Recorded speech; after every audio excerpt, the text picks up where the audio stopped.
عرض کر رہا تھا ایمان کی نعمت کی قدر کرو اور آزادی کی نعمت کی قدر کرو. جتنی خدا نے آزادی دی ہے اس پر خدا کا شکر ادا کرو, اس پر اللہ کا کرم شکر ادا کرو. یہ بک بک نہ کرو یہ کون سی آزادی ہے, یہ کون سی آزادی ہے. یہ تمہیں تب پتہ چلے جب یہ آزادی نہ ہو, پھر تمہیں سمجھ آئے آزادی کیا ہوتی ہے. ہمارے ملک میں تبلیغی جماعت کا کتنے بڑے اجتماعات ہیں جگہ جگہ پہ. میں بیرون جاتا ہوں, اسلامی ممالک ہیں لیکن تصریح لو, اجازت لو, فضائل مال کی تعلیم ہو رہی ہے. کتنے بندے تعلیم میں بیٹھیں گے, سب کے پاس شناختی کارڈ اور پاسپورٹ, حکومت کو جمع کراؤ. اور ہمارے یہاں کتنی بڑی آزادی ہے. مدارس میں کیا پڑھایا جا رہا ہے, کتنی بڑی آزادی ہے. جمعے میں خطیب کیا خطبہ دیتا ہے, کتنی بڑی آزادی ہے. اسلامی ممالک میں خطبے لکھ کر دیے جا رہے ہیں, خطیب اس کو بیان کرنے کا پابند ہے, اپنی طرف سے لفظ نہیں کہہ سکتا. ایک لفظ کہے منصب سے اٹھاؤ جیل میں ڈالو. لیکن آپ کو کتنی بڑی آزادی ملی ہے. ادھر ہی بیٹھے, آپ لوگوں کو کتنی بڑی آزادی ملی ہے, آپ اندازہ فرمائیں. میں نے بڑی مختصر سی بات کی ہے. دوسری بات سمجھیں, ہمارے پاکستان کے بانیان میں سے لوگ جانتے ہیں, بہت بڑا نام ہے قائد اعظم محمد علی جناح رحمۃ اللہ علیہ, شاعر مشرق علامہ اقبال رحمۃ اللہ علیہ, اس کے بڑے نام ہیں. اس کے علاوہ شیخ العرب والعجم مولانا حسین احمد مدنی, اس کا نام لوگ نہیں جانتے. حکیم الامت مجدد الملت مولانا اشرف علی تھانوی, اس کا نام کوئی نہیں جانتے. علامہ شبیر احمد عثمانی, جن سے پاکستان کی تاریخ بھری پڑی ہے, اس بندے کا نام نہ لیں, پاکستان کی تاریخ خدا کی قسم مکمل نہیں ہوتی. لوگ اس طرح توجہ نہیں کرتے. میرا مقصد آج بانیان پاکستان پر تفصیلی روشنی ڈالنا نہیں ہے. جو بات میں کہنا چاہتا ہوں جس کو آپ جانتے ہیں ذرا اس کو سمجھیں. شاعر مشرق علامہ اقبال کے بارے میں عوام و خواص کا ذہن ہے کہ وہ بندہ دینی مزاج رکھتا تھا, دین کا درد رکھتا تھا, شریعت سے پیار کرتا تھا. اگرچہ عملاً ان کے چہرے پہ داڑھی نہیں لیکن دین سے محبت بہت تھی. علامہ اقبال جیسا شخص, ان کے بارے میں باتیں معروف ہیں. علامہ اقبال کی دو باتیں میں صرف سناتا ہوں علماء سے عقیدت کے حوالے سے.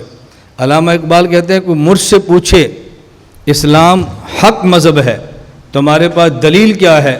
میں کہتا ہوں اسلام کی حقانیت پہ دلیل علامہ انور شاہ کشمیری کا وجود ہے. اسلام حق مذہب نہ ہوتا علامہ کشمیری کبھی مسلمان نہ ہوتا. یہ دلائل کی دنیا کا بے تاج بادشاہ ہے. اس شخص کا مسلمان ہونا اس بات کی دلیل اسلام مذہب پر حق ہے. یہ علامہ انور شاہ کشمیری کون تھے؟ دارالعلوم دیوبند کے شیخ الحدیث, شیخ الہند مولانا محمود حسن دیوبندی کے مایہ ناز شاگرد. اتنا بڑا متقی بھی اور نیک شخص اور حافظہ, جو کتاب آنکھوں سے گزر گئی وہ پھر دماغ سے کبھی نکلتی نہیں تھی. یہ معروف واقعہ آپ نے سنا, جب بہاولپور کی عدالت میں بہاولپور کی عدالت میں قادیانیوں کے خلاف گفتگو ہو رہی تھی. قادیانی مناظر نے مسلم الثبوت کا حوالہ دیا. علامہ کشمیری نے فرمایا جج کو یہ وکیل عبارت غلط پڑھتا ہے اور ٹھیک عبارت وہ ہے جو میں پڑھنے لگا ہوں. جج نے پوچھا مولانا کشمیری آپ کے ہاتھ میں تو کتاب نہیں ہے, اس کے ہاتھ میں کتاب ہے, وہ غلط پڑھتا ہے اور آپ ٹھیک پڑھتے ہیں. فرمایا اگر میری عبارت غلط ہو اور اس کی عبارت ٹھیک ہو میں شکست لکھ دوں گا. علامہ صاحب آپ نے کتاب کب پڑھی ہے؟ فرمایا 36 سال پہلے مطالعہ کیا تھا. یہ علامہ کشمیری کا حافظہ تھا. تو علامہ اقبال نے کہا اسلام مذہب بر حق ہے, حقانیت پہ دلیل علامہ کشمیری کا وجود ہے. نمبر 2, علامہ اقبال فرماتے تھے معقول کا نام دیوبند ہے, معقول کا نام دیوبند ہے. خلاف عقل ہو اور دیوبند ہو میں نہیں مانتا, دیوبندیت عقل مندی کا نام ہے. یہ علامہ اقبال کے حوالے تھے. میرا رات بھی بیان تھا, کہا جی مخلوط اجتماع ہے. میں نے کہا میں دیوبند ہوں, مخلوط اجتماع سنے میں کون ہوں. کیوں؟ ہم پھسپھسی کا شکار ہوتے ہیں, اپنی نسبت بتاتے شرماتے ہیں.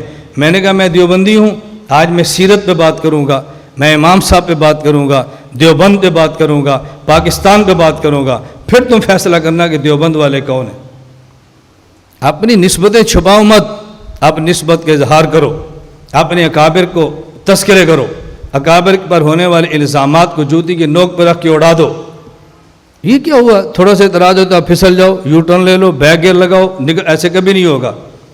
میں خیر عرض یہ کر رہا تھا، میں نے علامہ اقبال کے بارے میں بات کی ہے